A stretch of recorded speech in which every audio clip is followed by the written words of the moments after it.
Welcome to the Sports Science Dudes. I'm your host, Dr. Jose Antonio. And today my special guest is Dr. Andy Sparks. He was an academic in the UK for about 25 years and is now the Research Innovations Manager for Maurten AB, Sweden, and an Honorary Visiting Research Fellow at Liverpool John Moores University in the UK. His research is focused on nutritional interventions for enhancing sports performance, particularly the use of sodium bicarbonate. He's also published widely on a variety of topics across exercise physiology, sports nutrition, and is especially interested in endurance cycling and running performance. So, Dr. Sparks, I want to welcome you to the podcast. Appreciate your time. Yeah, thanks for the invite. Now, I've always been interested in the sports nutrition, sports supplement category. And if you were to just randomly ask 10 people who do research in this category, what are their top five, most, I guess the most effective or the ones they would most recommend? What's interesting is sodium bicarb actually is hardly ever mentioned, and it might be because, as you're well aware, people who've tried it say they get GI distress. So in a way, it's almost been dismissed, despite the fact that it actually works pretty well when you use it correctly. So first, the pragmatic question. What would be the types of sports or activities that would likely benefit the most from sodium bicarb? And also talk about the dosing and why it was such an issue up until now. Yeah, it is, you're right. It's been very much sort of overlooked in a way, partly because of those sort of side effects. But I think if you look at things like the Australian Institute of Sports list of what they think are A-listed evidence-based supplements or ergogenic aids, bicarbonate is front and center there. And we know that an awful lot of athletes use it across the multiple sports. It's just that until fairly recently, some of the GI problems have kind of put people off, and it's almost, I guess, the reputation of the supplement which has reduced its uptake with athletes, because some of them, certainly that I've come across in the past, will literally say, I'm not taking that because it might give me problems. Right. Even though we always have that mantra, don't we, of don't do anything new in a competition, always try things in training. That's not always the case. It's true. But I think one of the major things, though, is that reputational issue has kind of prevented people from doing it. And I think that's one thing. And especially if you're looking at sort of intermittent sports in particular, where there are body contacts, you really don't want a set of GI problems in those sorts of instances. So, contact sports like football, rugby, those type of field sports, or fighting, football, or the mixed martial arts. Yeah, mixed martial arts, taekwondo. There's actually quite a number of papers on taekwondo and wrestling using bicarbonate protocols. They tend to use multiple ingestion points with fairly low doses, so maybe 0.1 or 0.2 grams per kilo per dose, and then load that for a few days prior to competition. But like I said, for the majority of people, that has previously been something of a no-go zone. People have just thought, no, I'm not going to do that. And most people who have messed with bicarbonate in its traditional delivery systems, liquid or capsules, they will have heard of somebody or know somebody who's had a really torrid time having taken a liquid dose in particular, which is, we always use the phrase, or I always use the phrase, lively, and it certainly can be. That's not something that you really want to do pre-competition. So one of the things that we did in our research work was to mess about with ways of sort of circumventing some of those GI issues, and we used capsules using sort of pharmaceutical coatings that are designed to bypass or stop interactions of drugs actually with stomach acid. And so by reducing the interaction, you certainly alleviate some of the upper GI problems. The major GI problem is caused with the interaction of sodium bicarbonate with stomach acid, and it produces CO2, and that causes bloating and bad gas. So that's again not particularly useful, especially for doing something like cycling, where actually there's a reasonable amount of pressure on your stomach whilst you're bent over in a time trial position. That could be uncomfortable potentially.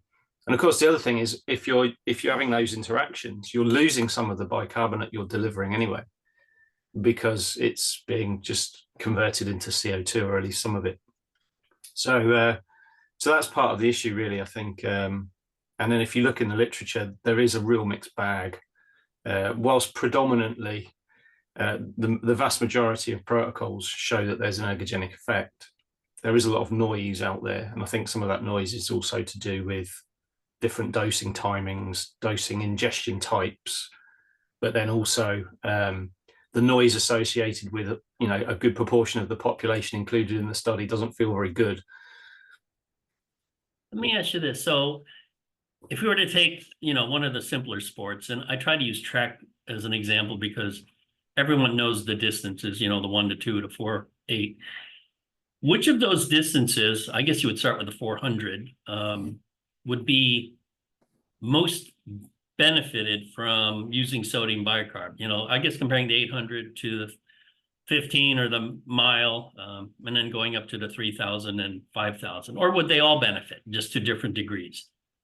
Yeah, I think if you look at the traditional view of how bicarbonate likely works, that I think has also limited the sort of focus of what people have used it for, and then what studies have been actually done. There has been some longer duration studies, but they again seem to have just been overlooked in the literature. So many people just didn't really get hold of those studies and go, okay, well, this is really interesting. There's some ergogenic effects for exercise of an hour or more. Let's try and explore that. But whilst some of those studies there, they did get overlooked. So, but if you look at the sort of traditional view of things from a bicarb ergogenics perspective, it's really about hydrogen ion buffering and dealing with sessions which are really intense and either repeated in nature, or they're just around a minute, or if you look at recent meta-analyses, up to about 10 or 12 minutes or so. They're the things based on that sort of energy pathway that's most likely to benefit. But in reality, we know that it works on a multifactorial level. It's not just about dealing with hydrogen ions, because there's another effect of dealing with hydrogen ions, and that might be actually reduced pain perception. So with reduced pain perception, you might see improved performance in longer duration exercise because your willingness to invest effort will be improved. So we know that people are using sodium bicarbonate now in marathon performance. So it's interesting, the decrease in pain perception I wasn't aware of. Is there data combining it with caffeine? Because we know caffeine also has an effect of reducing. Yeah, I mean, there are some co-ingestion studies with bicarb and caffeine, but none of them, as far as I'm aware, have specifically looked at pain perception. And in fact, the vast majority of the sort of evidence that there is, I mean, there's some interesting things from looking at analgesia and looking at the effects of anesthesia. So sodium bicarbonate infusions have been used in that field for a while. It brings on anesthesia more rapidly and improves local pain perception if you're putting cannulas in, for instance, which again is quite interesting, but again has largely been overlooked in the literature. Well, from a sports science perspective anyway, it's been a little overlooked. So most of it is kind of us joining the dots, but then also listening to athletes. Their perception is that they feel better, for like. They're doing the same sessions, they're not getting that same negative feedback. Now, if you were to use it regularly, let's say, and I hear this about caffeine, I love caffeine. If you use caffeine pre-workout all the time, that during a race, when you're gonna enter a race, that you might have to up the dose a little bit to get an ergogenic effect. Is there a tolerance built up? If I were to train and take sodium bicarb all or most of the time prior to training, would it be just as effective the day of a race? Or because it helps you train harder, you would do better anyways in that race. Does that make sense? Yeah, I think again, there's not a huge number of training studies if we're looking at that on its own. I think all this kind of common sense and the sort of physiological processes which sodium bicarbonate could influence make a lot of sense for training adaptation. There's a review from 2020 by Rothschild and Dave Bishop that highlights, where bicarbonate has the potential to have an impact on this type on training adaptations. But no one's really looked at, is there a blunting effect? My gut feel is that there probably isn't, but then at the same time, it wouldn't be something that I would advocate you use for every training session. I think that some of that training adaptation might actually come from you having high blood hydrogen ion concentration. So that's true. That's true.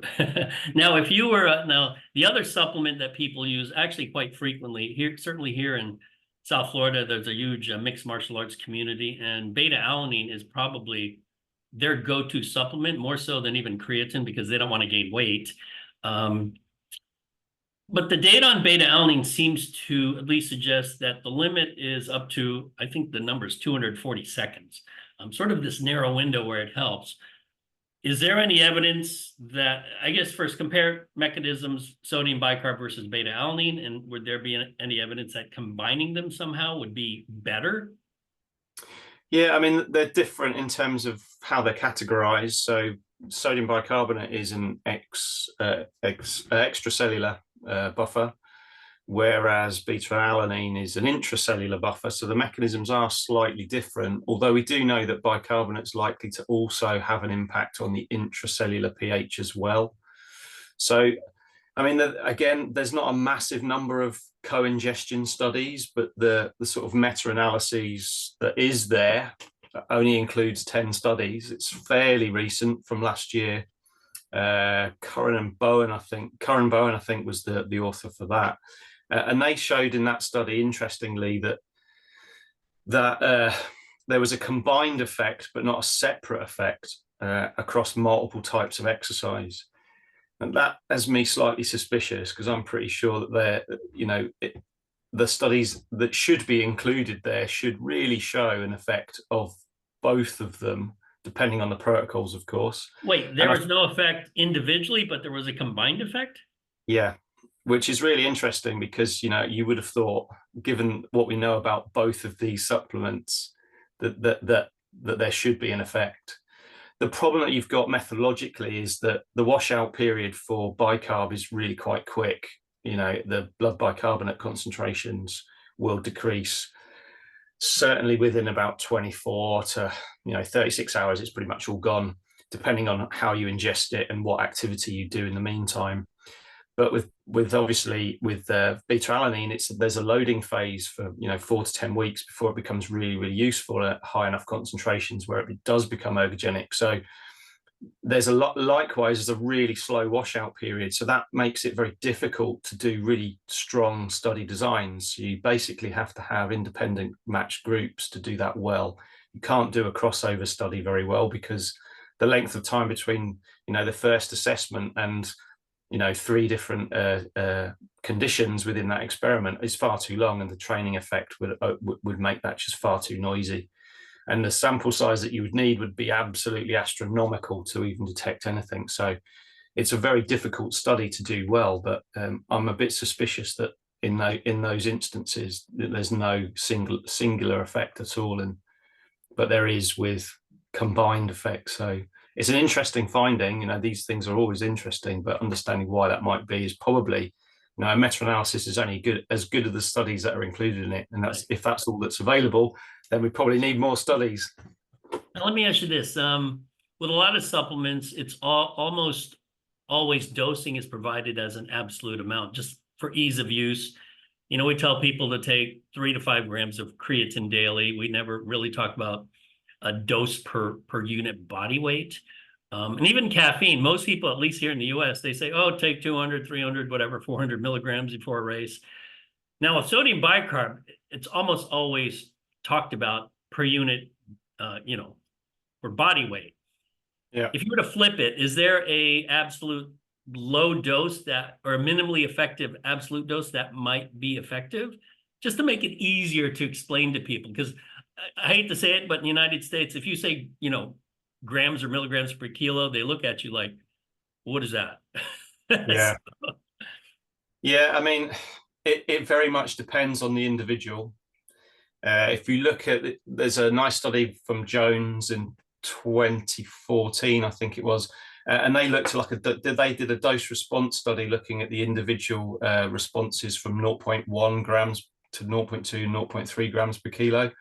And for some people, just taking a 0.1 gram per kilo dose, which for a 75 kilo person is not very much at all. It's like 7.5 grams. Yeah. It's a really small dose, but that is sufficient enough for some people for it to produce an ergogenic change in blood bicarbonate concentrations, but not for everybody. And that's partly the problem with bicarbonate, is the inter-individual variability in our responses to it is quite pronounced, certainly at low levels. And then also the timing of that response is also quite tricky to get right. And so that's potentially problematic, really, with some of the research that's there, both from an absolute dose, but then also, that sort of generic timing perspective, that can be problematic. But yeah, I mean, it could be for some people as low as 7.5 grams. But the most widely used one for a 75 kilo person would be about 20 grams, I suppose, of traditionally delivered bicarbonates. That's right. Liquid capsules, that kind of thing. That's quite a wide range. So yeah, it is, and that's kind of, it needs to be like that as a sort of catch-all because of the inter-individual variability. It's interesting. Now, are there any, and I get this question quite a bit, just long-term safety issues if you were just to, let's say you use sodium bicarb once or twice a week, maybe particularly during really hard training. Any safety issues regarding it, or totally safe? Yeah, I mean, it's a question we get quite often, and it's largely not to do with the bicarbonate element of the supplement. It's to do with the sodium load. And it's interesting because, in sport and exercise nutrition, there is quite a lot of emphasis, particularly from a sort of commercial perspective, but also from a consumer perspective, on the importance of electrolytes. And obviously, at the same time, we also have this sort of drive from a health perspective to opt for foods which are low in sodium. Right. That seems a bit of a contradiction in terms, but that seems to be the sort of way of things currently. If you're giving, a large dose of sodium bicarbonate, invariably you're giving a large dose of sodium. And for somebody with a cardiovascular condition, that's probably not a great idea. That sodium load is going to be really quite large. But if you're training regularly and you're sweating a lot, particularly if you're doing exercise in the heat, that sodium, we have to remember that sodium is really, really tightly regulated in the blood. If that sodium is being delivered, then and it's not being used or needed, then it's going to be excreted. So, I mean, we would normally work on the basis that you probably shouldn't take it more than twice a week, just out of not necessarily based on any particular data, but it makes sense because of the total sodium load. And when you combine that with normal food intake, and we know that athletes take electrolytes, particularly if they're doing really long duration exercise. If you're taking bicarbonate before that bout of exercise, you probably don't need an electrolyte.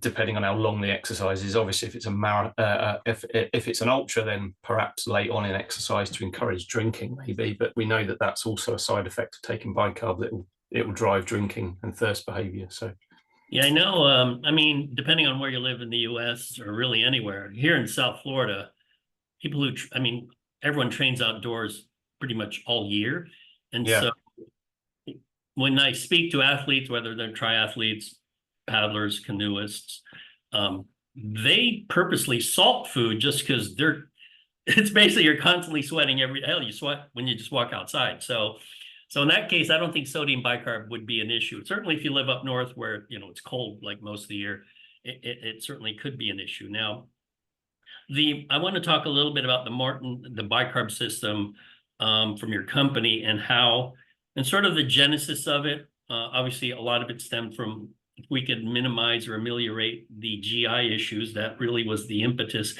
But tell us about the system you have and how it differs from just swallowing a bunch of pills or taking 7.5 grams of straight sodium bicarb. Yeah, so it's a two-component system. So it uses a carbohydrate hydrogel, which has got 40 grams of carbohydrate in it.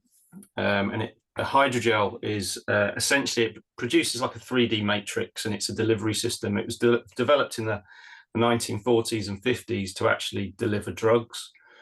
Again, to try and protect them from the GI, upper GI tract, particularly the stomach acid. So again, we've already spoken about the idea that I came up with a while back, and the research group that I was working with, we tested this idea of, gastro-resistant capsules. And so Maurten had stumbled across some of the articles that we'd published from Nathan Hilton's PhD, and it seemed like a good idea that they have some evidence to suggest that, they can fuel really aggressively with carbohydrates using this system. And it seemed that there was a nice overlap there in terms of providing a nutrient which at a high dose, which was also able to sort of reduce some of the GI responses. So I started speaking to them in 2019, whilst I was still academic, and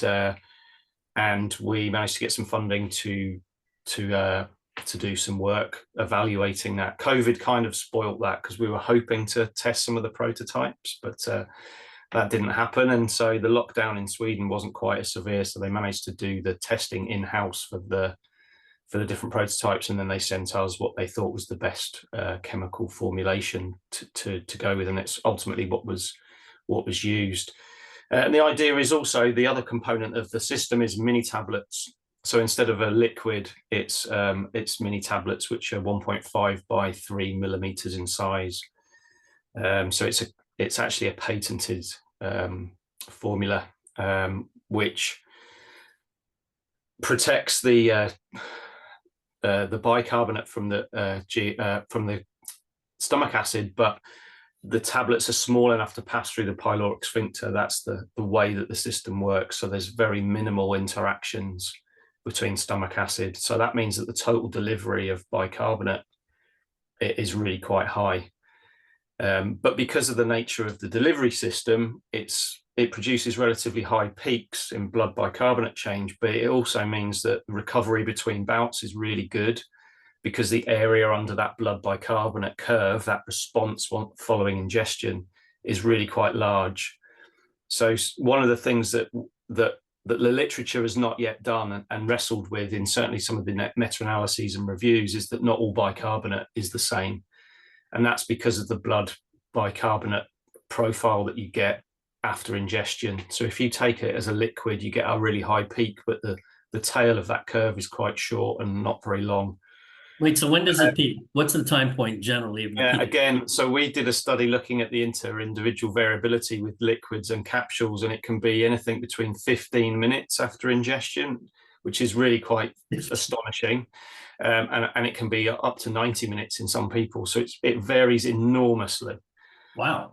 And also, depending on what you've eaten prior to that, that will also impact. Having a meal in your stomach will probably prolong the time to peak, and it will also mean that the curve is different.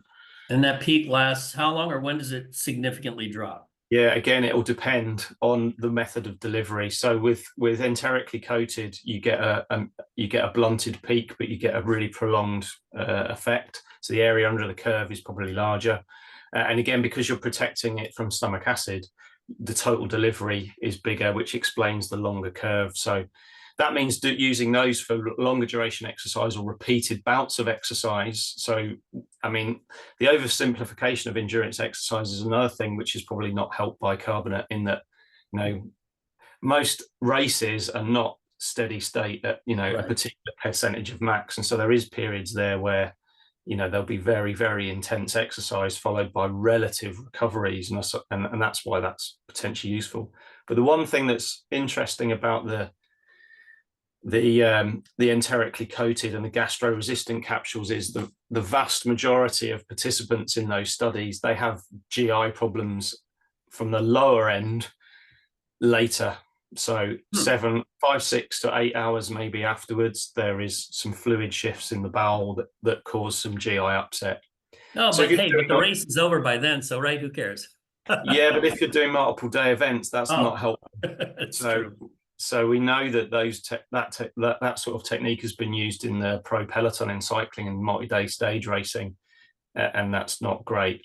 That said, some people, they don't have a problem with that, but the vast majority will have some, you know, some disturbances. So this system is designed to alleviate that. And most of the data, so we published a couple of studies. So Goff and Sparks, there's two of those studies from last year. And then another study by Eli Shannon looking at 40-kilometer time trial performance. That too has minimal GI upset, very minimal. Now, you said there was it 40 grams of maltodextrin in the Maurten bicarb system, the part of that gel? Yeah, there's it's a carbohydrate mix. Yeah. Is there data separating the effects of carbs versus carbs plus sodium bicarb? That's one question. The other is there a hypoglycemic effect if you consume it, let's say, 90 minutes before a race? There's likely to be a minor rebound effect, but it will depend on what you've eaten prior to that. So normally we would recommend sort of 3.5 hours prior to exercise, 4 to 3.5 hours before exercise, you would eat a meal, your normal pre-exercise meal, and then 90 to maybe 120 minutes, depending on the logistics, before exercise, consume the bicarb mixture.